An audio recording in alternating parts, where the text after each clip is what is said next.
Islamic Republic खून बहा रही है, रोज करोड़ों डॉलर दबा रही है। खुद इसकी लीडरशिप भी मानती है कि जंग उनके कंट्रोल से बाहर है, फिर ये हुकूमत आत्मसमर्पण क्यों नहीं करती? पश्चिमी मीडिया आपको क्यों बता रही है कि अमेरिका और इजराइल ये जंग हार रहे हैं? आज हम द क्वाड पर इन बातों की परतें खोलेंगे। JNS टीवी के द क्वाड में स्वागत है। मैं एमिली श्रेडर हूं और फ्लर की जगह ले रही हूं, जो इस हफ्ते दूर से जुड़ी हैं। शानदार पैनल के साथ शुरू करने से पहले मैं चाहती हूं कि आप ये वीडियो देखें, जिसे इस्लामिक रिपब्लिक खुद अपने अधिकारियों के मुताबिक जारी कर रही है।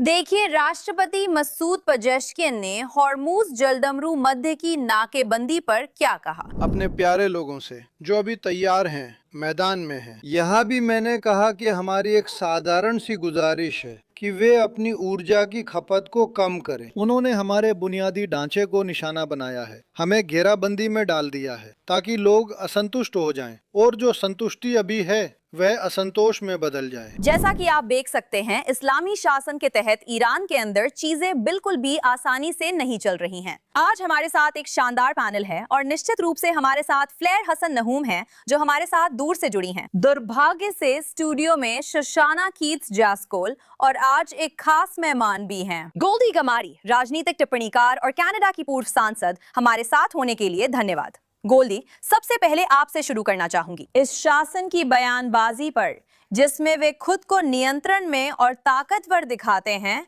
आपका क्या जवाब है? और फिर भी हम बहुत साफ तौर पर देख सकते हैं कि आर्थिक मामलों में और जमीन पर हो रही बाकी सभी चीजों में वे बुरी तरह से नुकसान झेल रहे हैं। हाँ सलाइवा, सबसे पहले यहाँ आकर बहुत अच्छा लग रहा है। मुझे यहाँ बुलाने के लिए बहुत बहुत धन्यवाद। आप सभी के साथ यहाँ होकर मैं वाकई बहुत उत्साहित हूँ। जहाँ तक शासन की बात है, मेरा मतलब है ये सिर्फ एक और संकेत है कि शासन ढह रहा है। तो ये तथ्य कि पेज़ेश्कियन अब ईरानी लोगों को कम बिजली इस्तेमाल करने के लिए मनाने की कोशिश कर रहे हैं, जबकि ये देश ऊर्जा संसाधनों से भरपूर होना चाहिए। हालांकि हम जानते हैं कि ऐसा नहीं है। ये सिर्फ दर्शाता है कि इस्लामी शासन अंदर से ढह रहा है। वे मजबूत दिखना चाहते हैं, लेकिन ईरानी लोग सच्चाई जानते हैं। तो जितनी कठिन स्थिति अभी ईरान के लोगों के लिए है, पेज़ेश्कियन का ये संदेश वास्तव में उन्हें ये उम्मीद दे रहा है कि इस्लामी शासन का अंत उनकी सोच से कहीं ज्यादा करीब है। मेरा मतलब है, शोशाना, इस बारे में आपका क्या विचार है? जो कुछ भी हम शासन के अधिकारियों से देख रहे हैं, कभी वे बातचीत के लिए आ रहे हैं, कभी नहीं आ रहे हैं। बातचीत हो रही है, अब वे रद्द हो गई हैं। मेरा मतलब है, हमें तो ये भी नहीं पता कि अभी नियंत्रण किसके पास है ना? हमें बिल्कुल भी अंदाजा नहीं है कि अभी नियंत्रण किसके पास है। पता नहीं क्या वो मर चुका है या वो जिंदा है। अखबार कुछ कहता है, एक्स कुछ और ये इस पर निर्भर करता है कि आप खबर कब पढ़ रहे हैं, कौन जिंदा, कौन घायल है और कौन ठीक है। मुझे लगता है कि गोल्डी ने जो कहा वो बिल्कुल सही है। मुझे लगता है कि ये अराजकता दिखाता है। ये दिखाता है कि वे अपनी इज्जत बचाने की कोशिश कर रहे हैं, लेकिन साथ ही साथ वे बुरी तरह से नुकसान भी झेल रहे हैं।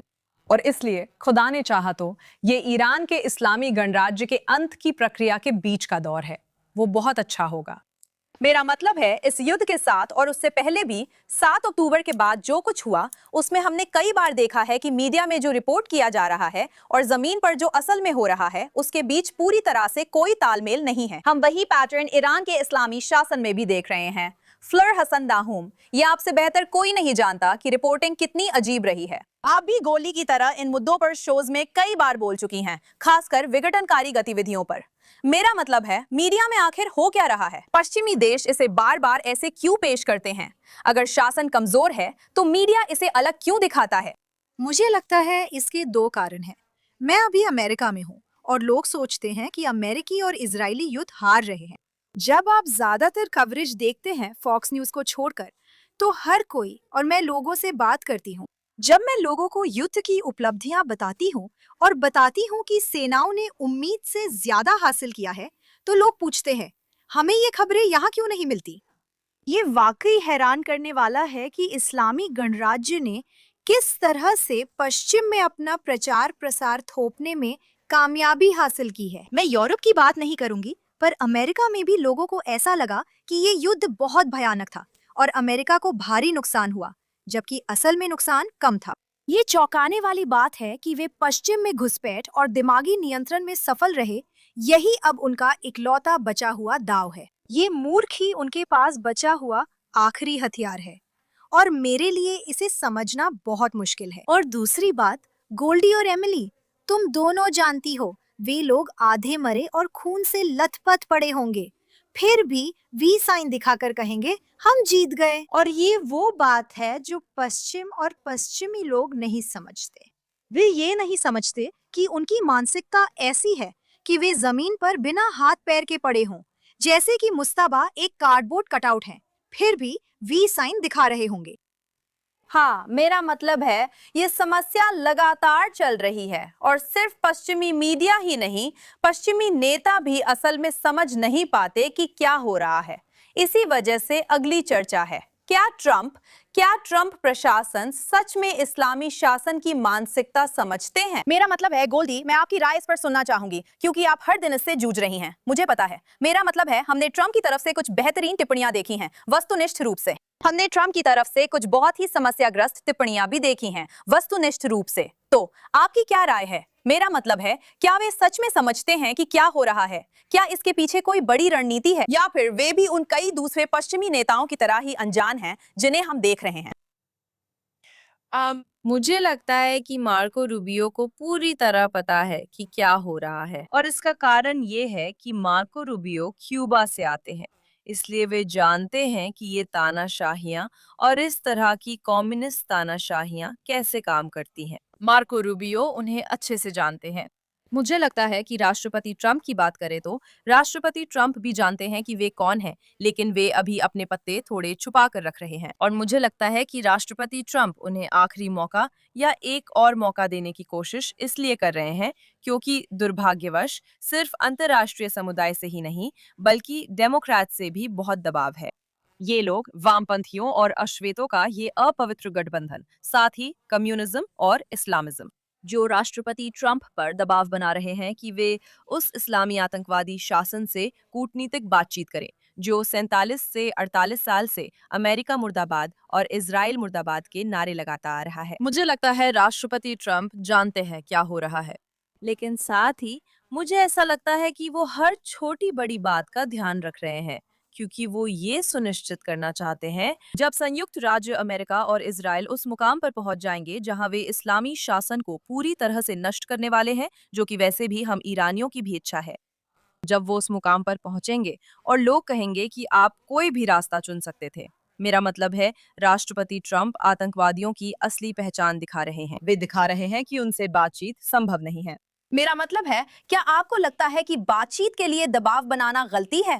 क्या किसी भी तरह का कोई समझौता हो भी सकता है? मेरा मतलब है, जब हमें ये भी नहीं पता कि असल में सब कुछ कौन चला रहा है। आप जानते हैं, हमें पता है ये IRGC है, लेकिन औपचारिक रूप से हमें सच में नहीं पता कि सब कुछ कौन चला रहा है। तो क्या बातचीत करने का कोई मतलब भी है? क्या ये सब दिखावा ही है? यही कहना चाह रही हूँ। राष्ट्रपति ट्रंप ने कहा है कि वे सिर्फ बिना शर्त आत्मसमर्पण में ही रुचि रखते हैं। राष्ट्रपति ट्रंप इस्लामी शासन से कह रहे हैं कि इसके खत्म होने के दो ही रास्ते हैं, आप बिना शर्त आत्मसमर्पण करें या हम सैन्य कार्रवाई जारी रखेंगे, और राष्ट्रपति ट्रंप के अपने शब्दों में बमबारी करेंगे। तो राष्ट्रपति ट्रंप यही कर रहे हैं, लेकिन जैसा कि आप देख सकते हैं जब बातचीत की आती है तो वो भी आगे नहीं बढ़ रही है, क्योंकि राष्ट्रपति ट्रंप ने पिछले शनिवार को कहा था ठीक है हम शनिवार को बातचीत करेंगे, फिर वो रविवार हो गया, फिर सोमवार, फिर मंगलवार, अब ये अगले हफ्ते की बात है। राष्ट्रपति ट्रंप ने कहा है कि अब हम कोशिश नहीं करेंगे, मैं किसी को पाकिस्तान भेजने की कोशिश भी नहीं करूंगी। अगर बात करनी है तो शर्तें जान ले, यही हमारा सौदा है, हमें कॉल करें। मेरा मतलब है, मैं सिर्फ कहना चाहती हूँ कि ट्रंप की असली प्रतिभा यही है, और मैं बार बार कहूंगी कि पहले समय हमेशा सत्ता के पास था। वे हमेशा सबको घुमाते और दबाव डालते रहते थे, बातचीत भी चलती रहती थी, और इन सब के दौरान वे अपने परमाणु मंसूबे और बैलिस्टिक क्षमता बढ़ा रहे थे तथा अपने लोगों को दबा रहे थे। मुझे लगता है कि ट्रंप ने जो किया उसकी सबसे बड़ी खूबी यही है कि उन्होंने पूरी कहानी ही पलट दी है।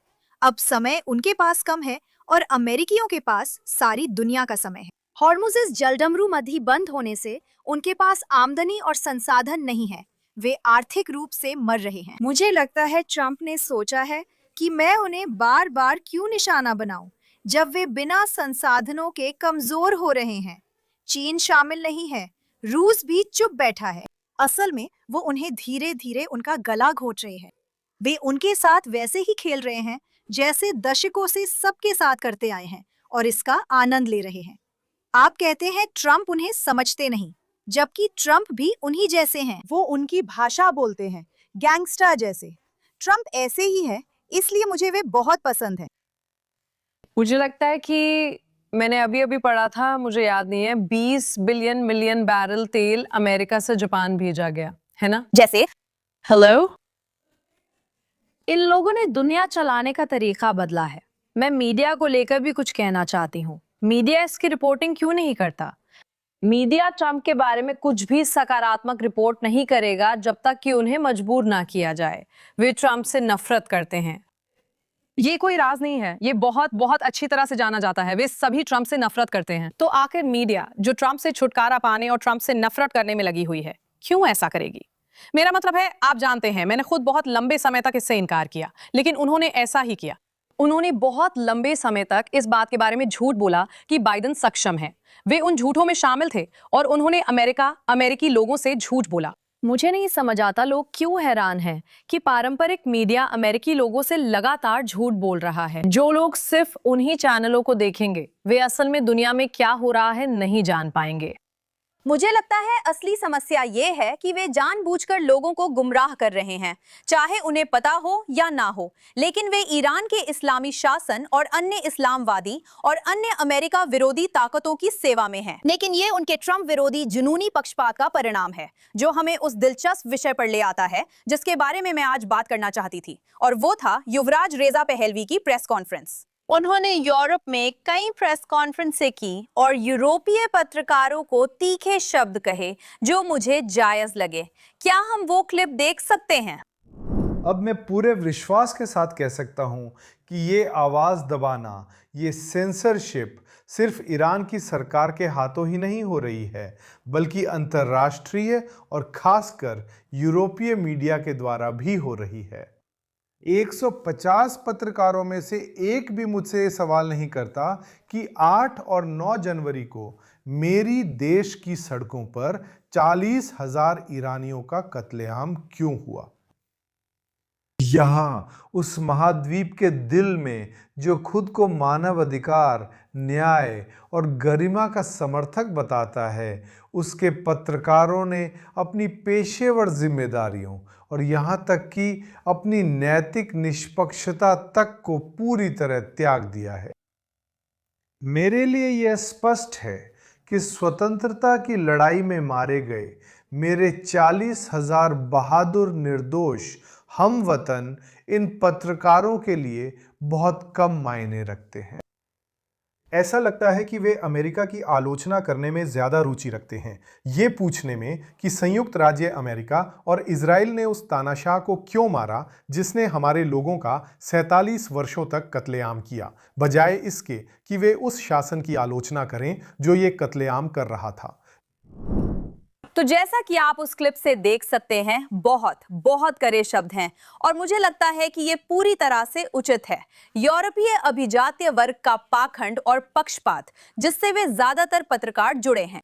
कम से कम एक मामले में वो एक ज्ञात इजराइल विरोधी और पहलवी विरोधी कार्यकर्ता था, पर उनमें से ज्यादातर इसी आम सोच के साथ चलते हैं जिससे इस्लामी गणराज्य का हौसला और बढ़ जाता है। मैं इसे समझ नहीं पाती। मेरा मतलब है, गोल्डी, इन सब पर तुम्हारी क्या प्रतिक्रिया है? तुम जानती हो, मुझे लगता है ये शर्मनाक है कि हम दूरवाम, वोक वामपंथ, एंटी ट्रम्प और एंटी इजराइल लोगों को देख रहे हैं।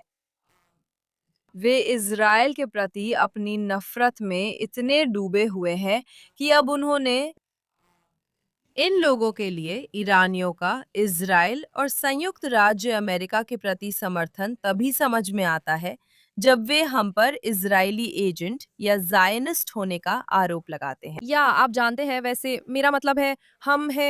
मेरा मतलब है हम जायोनिस्ट हैं, है ना? जैसे ईरानी, हम इजराइल के अस्तित्व के अधिकार में विश्वास करते हैं, तो इसमें कोई समस्या नहीं है। लेकिन उनके लिए, क्योंकि उन्हें प्रो-पैलेस्टाइन, हमास जैसी बातों में इतना ब्रेन वॉश किया गया है, वे मान लेते हैं कि मध्य पूर्व के सभी लोग ऐसे ही सोचते हैं। इस बीच ईरानी लोगों का इतिहास बहुत अलग है, संस्कृति भी बहुत अलग है, और आप जानती हैं, his royal highness king Reza Pahlavi ने इसे सबसे अच्छे तरीके से कहा था जब वे जर्मनी में उस दूर वामपंथी व्यक्ति को जवाब दे रहे थे। आप जानती हैं, ईरान और इजराइल के बीच का रिश्ता बाइबल काल से है और इसे कोई भी चीज नहीं छीन सकती। इस सब में जो सबसे शर्मनाक बात है, खासकर जो मीडिया में हो रहा है, वो ये है कि ये अभिजात्य लोग हैं जो ईरानियों पर फैसला सुना रहे हैं। और आप जानती हैं, मैं हैरान थी, लेकिन सच में हैरान नहीं थी जब क्राउन प्रिंस ने बताया कि एक जर्मन राजनेता ने कहा कि ईरानी लोग लोकतंत्र के लिए तैयार नहीं हैं। क्या आप मजाक कर रही हैं? मुझे कुछ बताने दीजिए। ईरान वास्तव में 1906 में एक संवैधानिक राजतंत्र बन गया था। जर्मनी 1918 तक लोकतंत्र नहीं बना था। हालांकि जैसा कि आप लोग जानती हैं, वो ज्यादा समय तक नहीं चला। और वास्तव में द्वितीय विश्व युद्ध के दौरान, हॉलोकॉस्ट के समय, यूरोप के वे सभी लोकतांत्रिक देश जो असमर्थ थे, द्वितीय विश्व युद्ध में कम से कम 50,000 यहूदी यूरोप से भागकर ईरान में शरण लेने आए क्योंकि उन्हें सुरक्षा नहीं मिल सकी। तो मुझे ये बहुत शर्मनाक लगता है कि ये राजनेता अब ये दावा कर रहे हैं कि ईरानी लोग लोकतंत्र के लिए तैयार नहीं हैं। हाँ, वे लोकतंत्र के लिए तैयार नहीं, पर फिलिस्तीनी लोग तैयार हैं। हाँ, बिल्कुल। हाँ, हमास को वोट देने वाले ही तो लोकतंत्र के लिए सचमुच तैयार हैं। इस फिलिस्तीनी लोकतांत्रिक मुहिम में पैसा लगाया जा रहा है जो आतंकवादियों को चुनती है। यही दोहरापन है। इस बात को छोड़ भी दें कि फिलिस्तीनी लोग, उनमें से अधिकांश, हर सर्वे में ये साबित करते हैं कि वे असल में लोकतंत्र के समर्थक नहीं हैं। उन्हें उसमें कोई दिलचस्पी नहीं है। और इसके अलावा लगभग 95% लोग आतंकवाद को मुक्ति का तरीका मानते हैं। ये सोचना कि फिलिस्तीनी समाज लोकतंत्र के लिए तैयार है एक भ्रम है। वे ये तब कहते हैं जब वे ईरान के लोगों को नीचा दिखा रहे हैं, जिन्होंने सड़कों पर उतरकर इस मकसद के लिए 40,000 से अधिक की कुर्बानी दी है। मुझे नहीं पता कि यूरोपीय नेतृत्व और अभिजात वर्ग को इस मुद्दे पर समझाने के लिए और क्या करना होगा। हम इजराइल में यूरोप के पक्षपात और पाखंड से अनजान नहीं है तोशाना।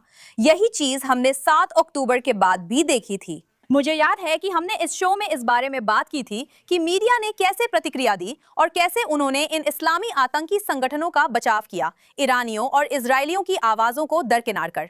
मेरा मतलब है तोशाना, इस पर आपकी क्या प्रतिक्रिया है? हर दिन वही कहानी है। मेरा मतलब है, अब तो मुझे कुछ भी ज्यादा हैरान नहीं करता। मुझे लगता है, जैसा कि मैंने पहले भी कहा है, मैं अभी न्यूयॉर्क में कभी नहीं रहना चाहूंगी। मैं कभी नहीं चाहूंगी कि मुझे पता ना हो। माफ करना फ्लोर। मेरा मतलब है, मैं कभी नहीं चाहूंगी कि ये सब मेरे साथ हो। न्यूयॉर्क में जब मैं बाहर जाती हूँ, बस मुझे लगता है कि ये वही जगह नहीं रही। मुझे लगता है कि इसमें घुसपैठ हो गई है। मुझे लगता है कि अमेरिका और पश्चिमी लोकतंत्रों में घुसपैठ हो चुकी है और उन्हें इसका पता भी नहीं है। और मेरे लिए ये देखना बहुत दुखद और विनाशकारी है कि जिन जगहों से मैं गुजरी हूँ, जहाँ मैं बड़ी हुई हूँ, वे अब वे जगहें नहीं रही जो अमेरिका के मूल्यों का प्रतिनिधित्व करती थी। उनमें सच में घुसपैठ हो चुकी है और मैं सच में उम्मीद करती हूँ कि अभी बहुत देर नहीं हुई है। मुझे उम्मीद है कि वे जाग जाएंगे, क्योंकि मुझे नहीं पता, ये रास्ता नहीं है, ये अभी अच्छा रास्ता नहीं दिख रहा है। लेकिन साथ ही आप जानती हैं, ये इस बुनियादी गलतफहमी को भी दिखाता है कि फारसी संस्कृति और फारसी सभ्यता और अरब सभ्यता एक ही चीज है। वे सबको एक साथ मिला रहे हैं। यही ये जर्मन आदमी कर रहा है। मेरा मतलब है, जरा सोचिए। हाँ, यही है। वे मानते हैं कि एक ही इलाके में होने से हम सब एक जैसे हैं, लेकिन वे भूल जाते हैं कि आप उपनिवेशवाद की बात करना चाहते हैं। मध्य पूर्व में सबसे बड़े उपनिवेशवादी अरब मुस्लिम हैं। उन्हें बुरा ना लगे, लेकिन मेरा मतलब है, यही सच्चाई है।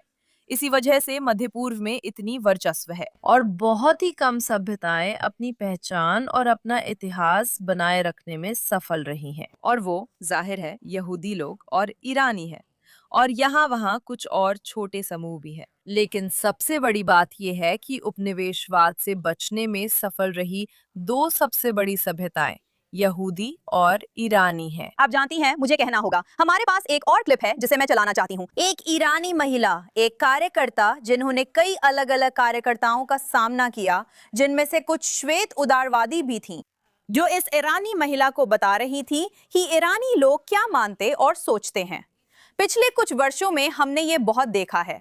मेरा मतलब है 47 साल से, खासकर हाल के महीनों में। गोल्डी, मुझे पता है कि आप लगातार इससे जूझ रही हैं। पश्चिमी देशों के लोग अक्सर सोचते हैं कि वे स्थानीय लोगों से बेहतर जानते हैं, जैसा कि इजराइल के मामले में भी दिखता है। आइए इस क्लिप को देखें। हम सब खुश हैं। हम ईरानी, आप हमारी तरफ से नहीं बोलती। मैं वहीं पैदा हुई थी, मेरा परिवार वहीं रहता था। आप हमारी तरफ से नहीं बोलती। हम राष्ट्रपति ट्रंप से बहुत खुश हैं। हम बहुत खुश हैं। कई ईरानी लोग नाराज हैं। बहुत सारे ईरानी लोग नहीं हैं। है, ये झूठ है। हम तंग आ चुके हैं, हम ईरानी लोग। मेरी सौतेली बहन और मेरा परिवार वहाँ रहते हैं।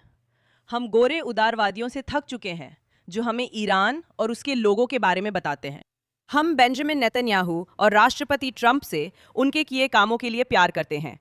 ईरान में लोग इनके नाम पर शहरों का नाम रखना चाहते हैं, इसलिए हमारी तरफ से मत बोलिए। तो जैसा कि आप देख सकते हैं, उसने उसे करारा जवाब दिया और कुछ नहीं छोड़ा। मुझे पता है हम अभी स्कमबैग्स एंड हीरोज तक नहीं पहुंचे, लेकिन वो भी एक हीरो हो सकती है।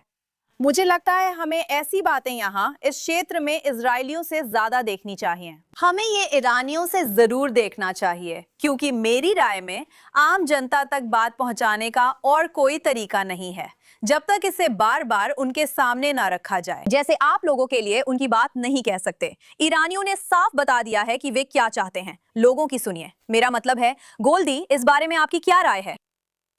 आप जानती हैं, मैं सच में थक चुकी हूँ जब गैर ईरानी लोग मुझे मेरे देश के बारे में समझाने की कोशिश करते हैं, जैसे उन्हें मुझसे या इस बात से ज्यादा पता हो कि लोग क्या चाहते हैं। आप जानती हैं, आखिरकार ये एक तरह के उपनिवेशवाद की ओर इशारा करता है, एक तरह के नस्लवाद की तरह, है ना? गैर ईरानी लोग सोचते हैं, ओह तुम गरीब तीसरी दुनिया के लोग हो, मैं तुम्हें बताऊं कि तुम्हें अपने देश के लिए क्या चाहिए।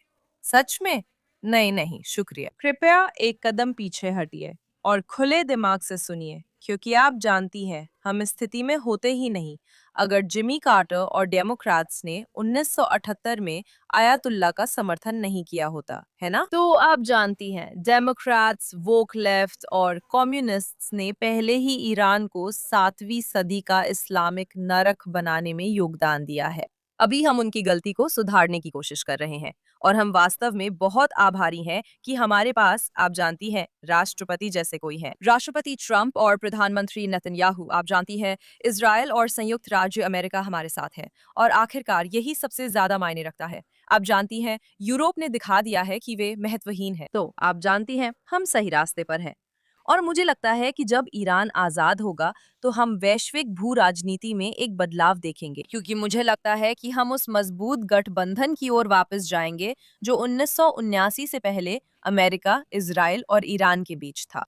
आप जानती हैं फ्लेयर, हमने इजराइल के लिए भी ऐसा देखा है। लोग इजराइल की ओर से बोलते हैं मानो वे उससे बेहतर जानते हों कि अपनी सुरक्षा के लिए उसे क्या करना चाहिए। ये मजेदार है। आप जानती हैं, अक्सर मेरी लोगों से बहस होती है और वे कहते हैं कि इजराइल ने 7 अक्टूबर को जिस तरह से प्रतिक्रिया दी वो गलत था, और मेरा जवाब हमेशा एक ही होता है, ठीक है, आप क्या करते? और उनके पास कभी कोई जवाब नहीं होता। अब तक उनके पास कभी कोई जवाब नहीं होता। या फिर कुछ ऐसा होता है, ओह मैं तो बस कोई प्रतिक्रिया नहीं देता। ठीक है, ये तो पूरी तरह से समझदारी है। 250 आम नागरिकों को बंधक बना लिया जाए और आप कुछ भी ना करें, बहुत समझदारी है। लेकिन इस वीडियो पर आपकी क्या प्रतिक्रिया है? कुर्सी पर बैठकर सलाह देने वाले कीबोर्ड हीरो कुछ नहीं जानते।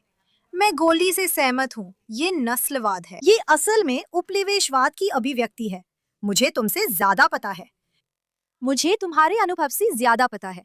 तुम्हारा जिया हुआ अनुभव उतना अच्छा नहीं है जितनी किताबें मैंने पढ़ी है और मेरे प्रोफेसर ने मुझसे जो बातें की है, और ये बहुत आसान है। और यही बात है, आप जानते हैं, जब मेरी बातचीत गार्ड साथ से हुई थी तो उन्होंने इस बात को बहुत अच्छे से समझाया। उन्होंने कहा वे लोग एक सुरक्षित छोटी लैब में रहते हैं जहां उनके विचार, चाहे वे कितने भी पागलपन भरे क्यों न हो, कभी परखे नहीं जाते।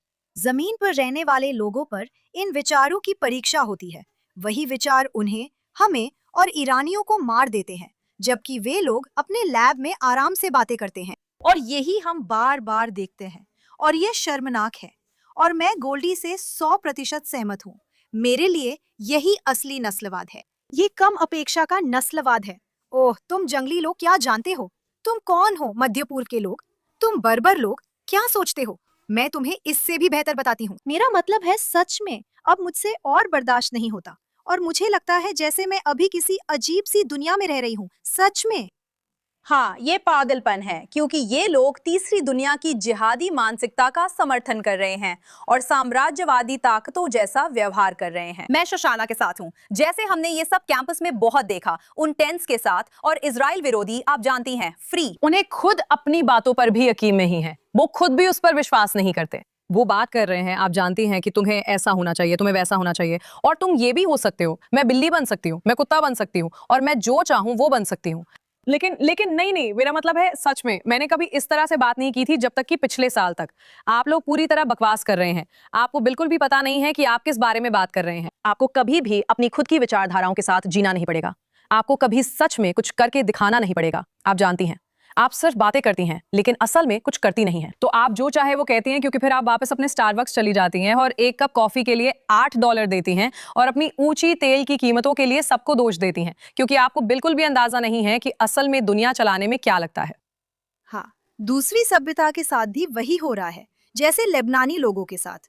वे कह रहे हैं हमें हिजबुल्लाह से आजाद कराइए, लेकिन लोग कहते हैं नहीं, इजराइल बुरा है, और वे कह रहे हैं नहीं, इजराइल से हमें कोई दिक्कत नहीं है, समस्या हिजबुल्लाह है, हम पर कब्जा किया गया है। नहीं नहीं, तुम पर कब्जा नहीं है, वे तो तुम्हारे समाज का हिस्सा हैं। वही पुरानी कहानी। और फिर से कोई भी इन बातों को जोड़ नहीं रहा है, कोई भी नहीं, या फिर वे जोड़ना ही नहीं चाहते। सिर्फ इतना ही नहीं, यूरोप भी लेबनान में यही कर रहा है। वे खुद को शामिल कर हिजबुल्लाह को बचाने के लिए सौदे करना चाहते हैं। आप लोग आखिर कर क्या रहे हो? मैं खुश थी कि बातचीत में मैक्रोन नहीं थे, क्योंकि फ्रांस के बारे में कुछ बातें मैं शो में नहीं कह सकती। आइए बात करें कि फ्रांस ने ईरान में कैसी गड़बड़ मचाई। आयतुल्ला कहाँ छुपे थे जब तक उन्हें प्राइवेट जेट से नहीं निकाला गया? वो फ्रांस के जेट और उड़ानें थी। हाँ, बिल्कुल सही। बिल्कुल सही। पूरी तरह से धोखा। ये लोग, और इन्हें किसी भी नतीजे का सामना नहीं करना पड़ता, इन्हें परिणामों का सामना नहीं करना पड़ता। खैर, मुझे लगता है कि यूरोप को इसके परिणाम भुगतने पड़ रहे हैं, बस उन्हें अभी तक इसका एहसास नहीं हुआ है। बिल्कुल सही। मेरा मतलब है, हमें अब समेटना होगा क्योंकि हमें स्कमबैग्स और हीरोज पर जाना है। लेकिन मुझे लगता है कि मैं 2 घंटे और बात कर सकती हूँ कि यूरोप ने ईरानी लोगों के लिए, इजराइल के लोगों के लिए और पूरी दुनिया की यहूदी समुदाय के लिए कितनी समस्याएं खड़ी की हैं। अब मैं हमारे लोकप्रिय स्कमबैग्स और हीरोज सेगमेंट पर आना चाहती हूँ। पहले स्कमबैग से शुरू करेंगे। शोशाना, इस हफ्ते आपके पास हमारे लिए स्कमबैग के तौर पर कौन है? इस आदमी को मैं मानती हूँ कि मैंने इसके बारे में कभी नहीं सुना था जब तक कि मैंने दुर्भाग्यवश इसे इंटरनेट पर नहीं देखा।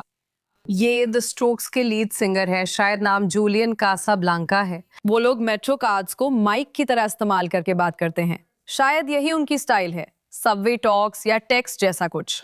और वो ऐसे थे, अच्छा तो एक अनपॉपुलर राय क्या होती है? और उससे कहा, अमेरिकन साइंस को वाइट प्रिविलेज तो मिलती है, पर वे खुद को गुलामी के दौर के अश्वेतों जैसा दिखाते हैं।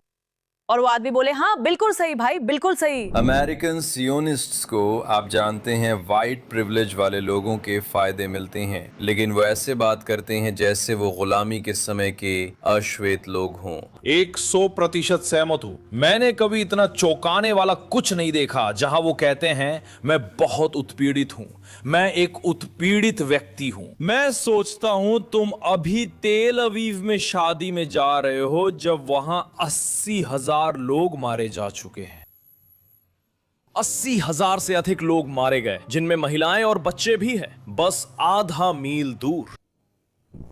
उन लोगों की बात करो जो सिर्फ बातें करते हैं लेकिन उन पर अमल नहीं करते। ये बहुत आसान है।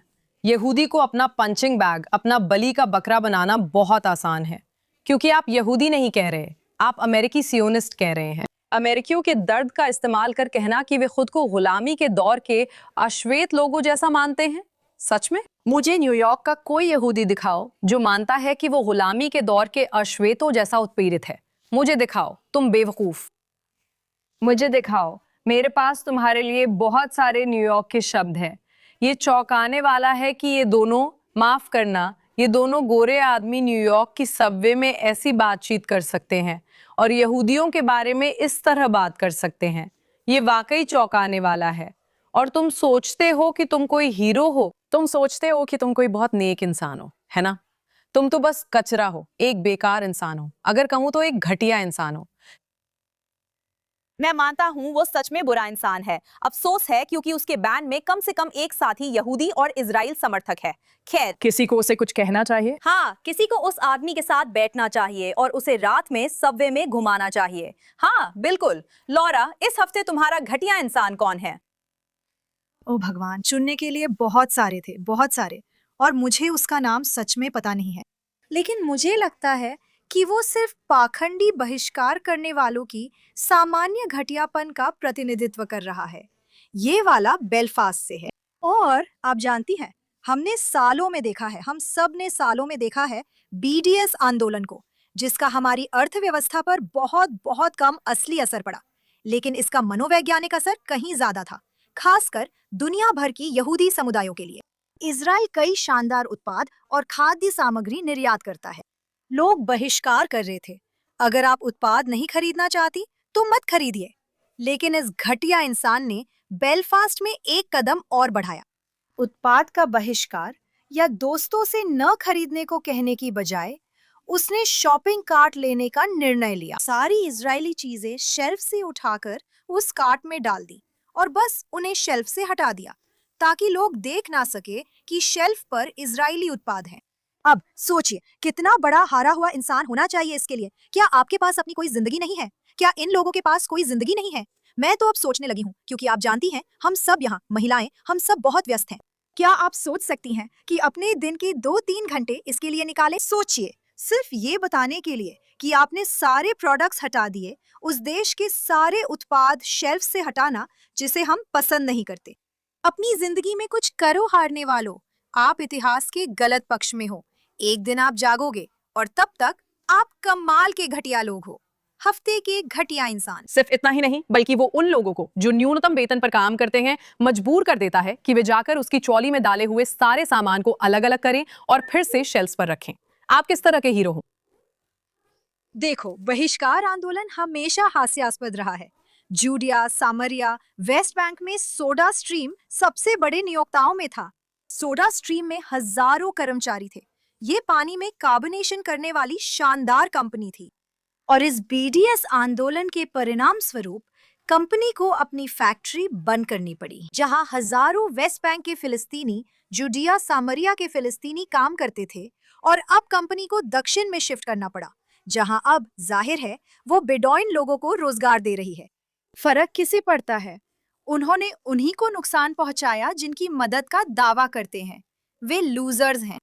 हमने भी वही देखा था। मैं अक्सर आज के कैंपों पर लौटती हूँ, वही चीज उनके साथ भी देखी थी। मेरा मतलब है, ये सब विशेषाधिकार प्राप्त बिगड़े बच्चे हैं जिन्हें दुनिया की सच्चाई नहीं दिखी, जैसे मामदानी जो रैपर थे। मेयर बनने से पहले वही उनका काम था। ये लोग कभी एक दिन भी नहीं काम किए हैं। ये लोग विशेषाधिकार के साथ जीते हैं, समाजवाद या साम्यवाद के मूल्यों का समर्थन करते हैं या इस्लामवाद का, लेकिन इन्हें असल में पता ही नहीं है कि उन विचारधाराओं के तहत जीना कैसा होता है। और ऐसा करते हुए वे उन लोगों का अपमान, तिरस्कार और अवमानना करते हैं जिन्हें वे अपने से नीचे समझते हैं। हम कोलंबिया यूनिवर्सिटी के सफाई कर्मचारियों की बात कर रहे हैं, जिनमें से 2 को इन्होंने बंधक बना लिया था, अगर आपको याद हो। मेरा मतलब है, उन्हें समाज के बाकी सभी लोगों के लिए, यहाँ तक कि हाशिए पर पड़े समूहों के लिए भी पूरी तरह से कोई परवाह नहीं है।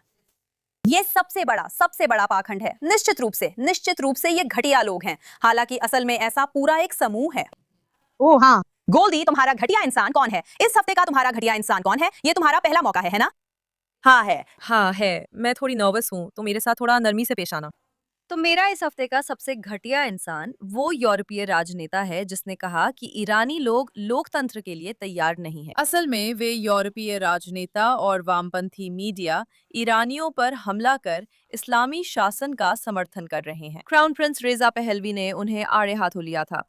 मेरे लिए ये लोग इस हफ्ते के सबसे घटिया इंसान है। ठीक है, निश्चित रूप से वाकई इस खिताब का हकदार। मेरा घटिया इंसान भी कोई बहुत ही परेशानी खड़ी करने वाला शख्स है। हम एक व्यक्ति की नहीं बल्कि कई लोगों की बात कर रहे हैं। ऑनलाइन नफरत की लहर देखी है।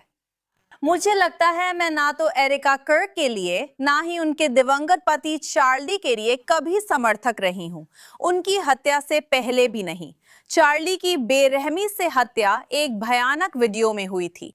उनकी हत्या के बाद एरिका ने बहुत कुछ झेला है और इसके बावजूद मुझे लगता है कि जितना मैंने देखा और सुना है, एरिका ने हर स्थिति में खुद को बहुत संयम और गरिमा के साथ संभाला है। इस हफ्ते व्हाइट हाउस संवाददाता डिनर में राष्ट्रपति ट्रंप की हत्या का प्रयास हुआ, जब एक व्यक्ति बॉल रूम में घुसने की कोशिश कर रहा था। घटना के तुरंत बाद कुछ वीडियो सामने आए जिसमें सुरक्षा एरिका कर्क को आंसुओं के साथ बाहर ले जा रही थी और वो बार बार कह रही थी, मैं बस घर जाना चाहती हूँ। और आप जानते हैं, ये सब देखना वाकई मेरा दिल तोड़ गया, क्योंकि ये कोई ऐसी महिला है जो साफ तौर पर बहुत कुछ झेल रही है। स्पष्ट रूप से उन्हें PTSD है और ये समझ में भी आता है, और उन्हें एक और ऐसी स्थिति में डाल दिया गया है जिसमें आप जानते हैं वो एक बार फिर से इस भयानक डरावनी हिंसा, राजनीतिक हिंसा का सामना कर रही हैं। ये समझ में आता है कि वो परेशान होंगी, और फिर भी सोशल मीडिया पर लोगों को ये समझते हुए देखने के बजाय हमने नफरत की बाढ़ देखी, जिसमें उन पर दिखावा करने, एक अभिनेत्री होने का आरोप लगाया गया। मेरा मतलब है, मेरी बात सुनिए, अगर आप उस तरह से अभिनय कर सकती हैं, अगर आपके पास ऐसी स्थिति में इतना भावनात्मक संतुलन है कि आप सच में सोच सकें, ओह चलो मैं एक नाटक करूं, मेरा मतलब है आपको तो अकेडमी अवार्ड मिलना चाहिए। ये साफ है कि यहाँ ऐसा कुछ नहीं था। ये गहराई से आहत महिला है जिसने जबरदस्त नफरत झेली है। जो लोग इस वीडियो और घटना का इस्तेमाल उसे नीचा दिखाने व राक्षसी साबित करने में कर रहे हैं, उन्हें शर्म आनी चाहिए। ये घिनौना है। आप सब बहुत घटिया लोग हैं। एरिका कर्क के खिलाफ इस नफरत भरे अभियान में किसी को भी शामिल नहीं होना चाहिए, चाहे राजनीतिक विचार कुछ भी हो। तो इस हफ्ते जिन लोगों को मैं सबसे घटिया मानती हूँ वे यही हैं। लेकिन यही तो वे करते हैं, है ना? वे पूरी तरह से किसी ऐसे व्यक्ति को राक्षस बना देते हैं, उसे इंसान ही नहीं मानते, जो उनके जैसा नहीं दिखता, उनके जैसा नहीं सोचता या उनके जैसा विश्वास नहीं करता। ये पूरी तरह से अमानवीकरण है। और जैसे आप किसी को इंसान ही नहीं मानते, तो फिर वो जो भी करते हैं, जो भी महसूस करते हैं या जो भी अनुभव उन्होंने किया है, वो सब किसी भी सहानुभूति या विचार के लायक नहीं रह जाता। यही असली अमानवीकरण है। यही आप देख रहे हैं। मेरे लिए मुख्य बात यह है कि यहूदी धर्म में विधवाओं और अनाथों की रक्षा जरूरी मानी गई है, और इस गरीब महिला के साथ, चाहे आप सहमत हो या ना हो या उन्हें पसंद ना करें, उसने अपने पति को खो दिया है। उसके पति को उसके और उसके बच्चों के सामने गर्दन में गोली मार दी गई थी। अब उसके साथ फिर गोलीबारी हुई है, जिससे वो फिर आहत हुई है।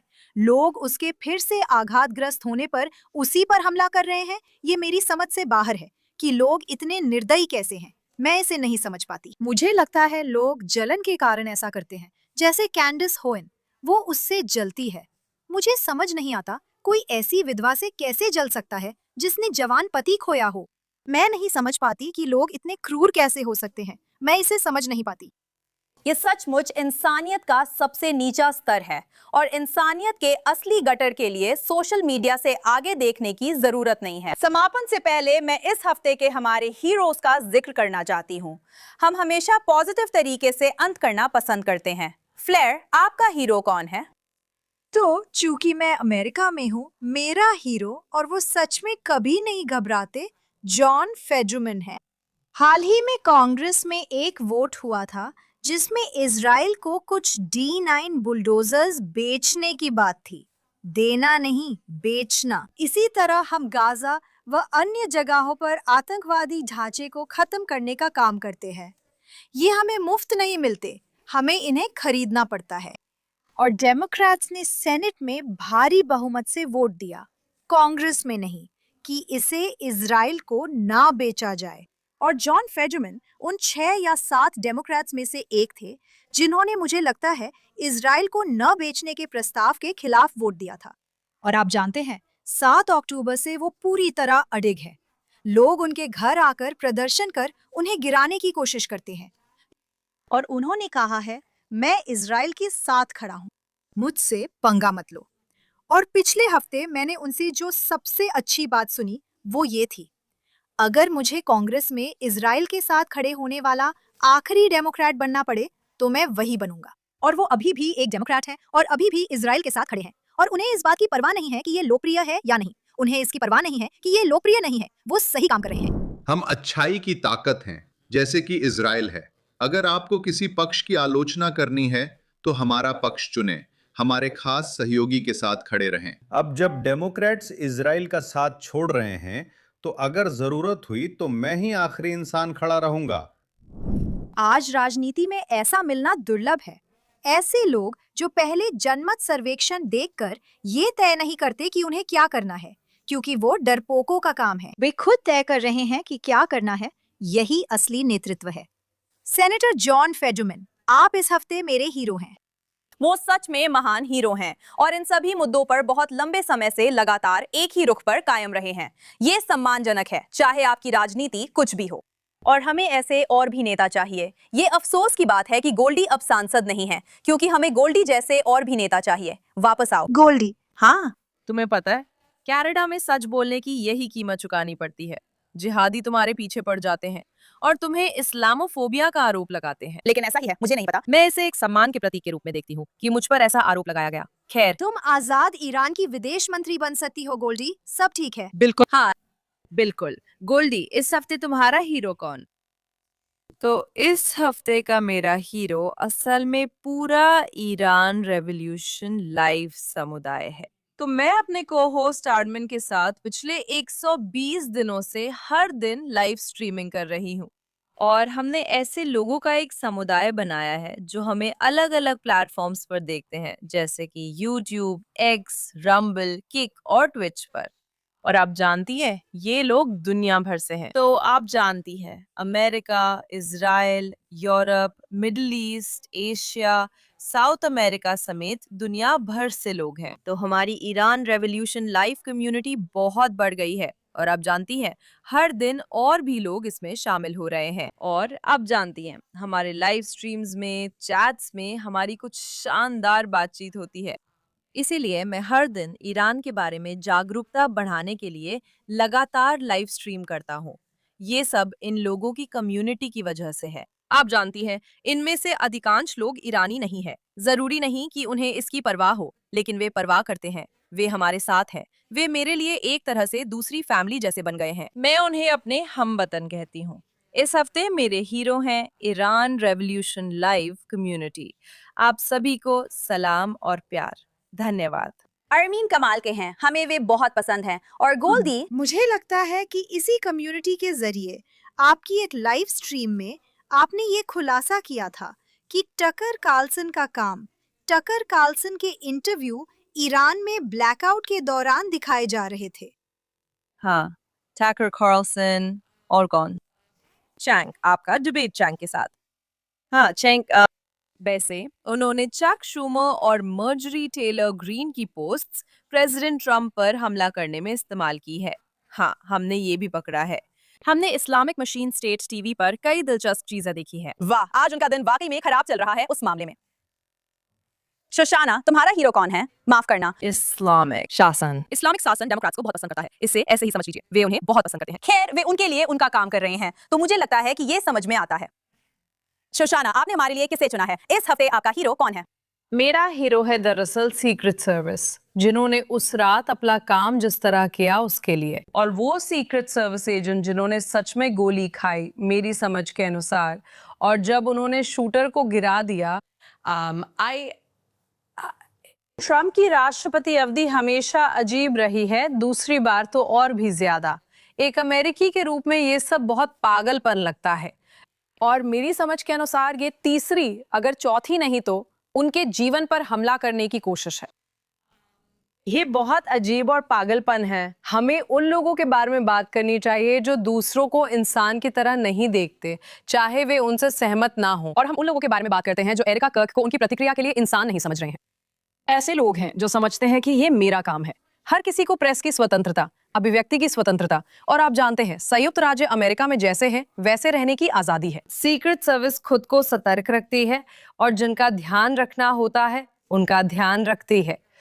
और मुझे कहना होगा कि एमिली और मैं पहले इन तस्वीरों को थोड़ा देख रहे थे कि कमरे में मौजूद पुरुषों ने जो कुछ हो रहा था उस पर कैसे प्रतिक्रिया दी, और इंटरनेट पर लोग इस बारे में कैसे बात कर रहे हैं कि अलग अलग पुरुष जो कुछ हो रहा था उस पर कैसे प्रतिक्रिया दे रहे थे। कुछ लोग ऐसे खा रहे थे जैसे कुछ हुआ ही नहीं, कुछ अपनी पत्नियों पर झुके थे, कुछ लोग अपनी पत्नियों को छोड़ रहे थे। बहुत दिलचस्प था।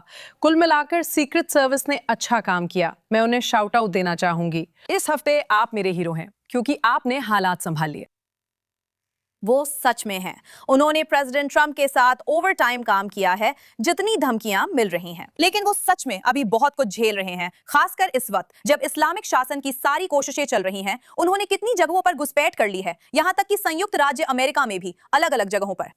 तो उन्होंने उसे 2 बार मारने की कोशिश की, उन्होंने 2 बार उसे निशाना बनाने की कोशिश की। हाँ, 2 बार तो जरूर इस्लामी गणराज्य ने कोशिश की है। हाँ, तो ईरान के इसी मुद्दे पर इस हफ्ते मेरे हीरो क्राउन प्रिंस रेजा पहलवी हैं।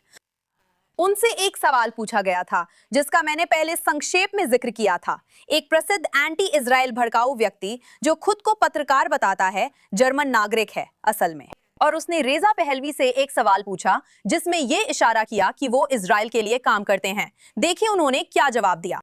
कई लोग मानते हैं कि आप इजराइल के लिए काम करते हैं, क्या ये सच है? नहीं, लेकिन मैं इजराइल और यहूदियों का दोस्त हूं और इसका कारण बताता हूं। क्योंकि फिर से साइरस महान के वंशज के रूप में हमें इस बात पर गर्व है कि मानवाधिकारों की नींव उसी समय रखी गई जब साइरस द ग्रेट ने अपना सिलेंडर जारी किया जिसे पूरी दुनिया में प्रदर्शित किया जाता है। सभी देशों में इसे ऐसे संदर्भित किया जाता है कि संयुक्त राष्ट्र ने वही स्वतंत्रता सिद्धांत अपनाए थे जो साइरस द ग्रेट ने बेबीलोन में यहूदी गुलामों को आज़ाद कर और यरूशलेम में उनके मंदिरों के पुनर्निर्माण में मदद कर दिखाए थे। ईरानियों और यहूदियों के बीच बाइबल संबंध है और ऐसा दावा केवल ये 2 देश ही कर सकते हैं। आधुनिक इतिहास में ईरान अकेला मध्य पूर्व देश नहीं था जिसने भाग रहे यहूदियों को शरण दी थी। हिटलर और उसकी हुकूमत से भाग रहे यहूदियों को ईरान में शरण दी गई थी। ये हमारे इतिहास और सताए गए लोगों को शरण देने की परंपरा का हिस्सा है।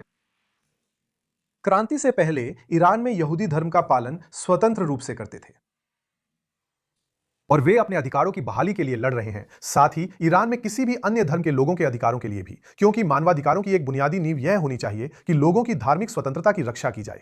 यही मेरी सोच है और मुझे ऐसा करने के लिए किसी और का एजेंट बनने की जरूरत नहीं है। मैं अपने लोगों का एजेंट हूं, मैं ईरानी लोगों का एजेंट हूं। तो जैसा कि आप देख सकते हैं, हमेशा की तरह क्राउन प्रिंस रेजा पहलवी ने बहुत ही शालीनता दिखाई जब उन्होंने इस बेहद अज्ञानी और सच कहे तो अपमानजनक सवाल का जवाब दिया, और इसके बावजूद उन्होंने इसका जवाब खुले तौर पर ईमानदारी से दिया। और इसके अलावा उन्होंने यूरोपीय घमंड पर ही पलटवार किया जिसने उस जर्मन पत्रकार को सबसे पहले ये सवाल पूछने की अनुमति दी थी।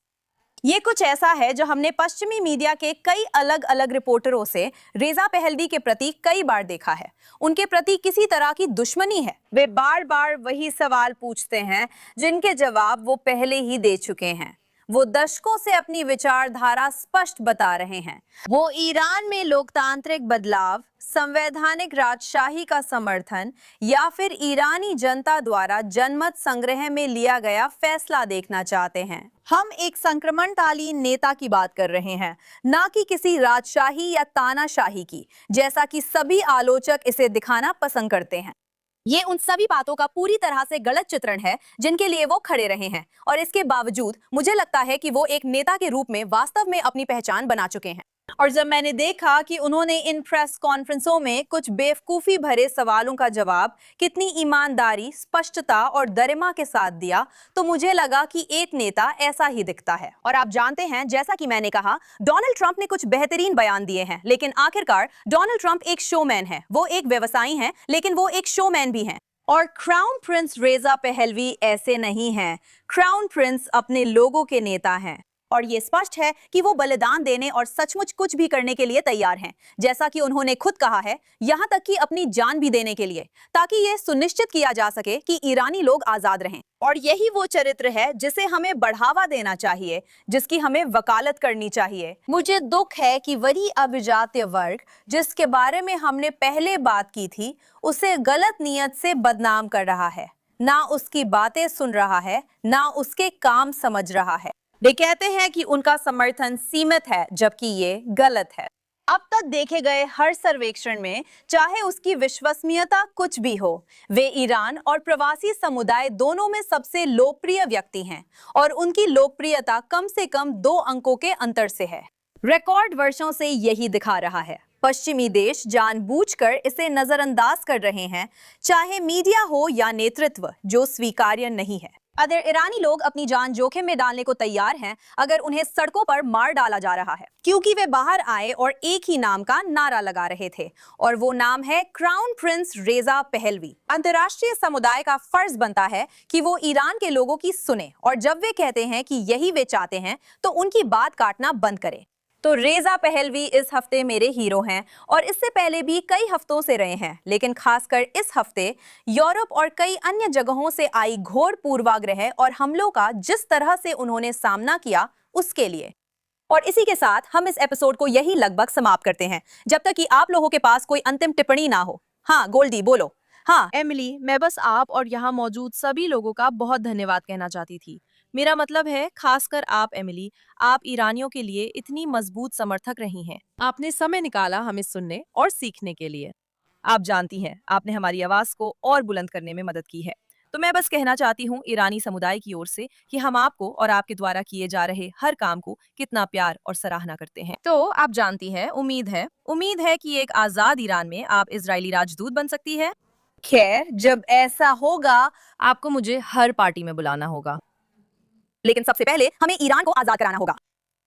बिल्कुल। लेकिन नहीं, मैं बस ये कहना चाहती थी कि हर कोई आपको सच में बहुत बहुत सराहता है, और आप जानती हैं हम आप सभी से बहुत प्यार करते हैं। तो धन्यवाद, बहुत सुंदर। धन्यवाद। और मुझे लगता है कि यहाँ इजराइल में हमारे पास ईरानी लोगों के लिए बहुत समर्थन है। मेरा मतलब है हम एक समुदाय के रूप में पहले से कहीं ज्यादा करीब महसूस करते हैं, क्योंकि दुर्भाग्यवश हम एक जैसी परेशानियों का सामना कर रहे हैं। लेकिन इसके साथ ही मुझे लगता है कि हमें आज के लिए यही समाप्त करना होगा। तो मैं आप सभी का धन्यवाद करना चाहती हूँ कि आपने द क्वाड देखा। धन्यवाद गोल्डी और शोशाना हमें ज्वाइन करने के लिए। आपसे अगले हफ्ते JNS ऑन द क्वाड में मिलेंगे।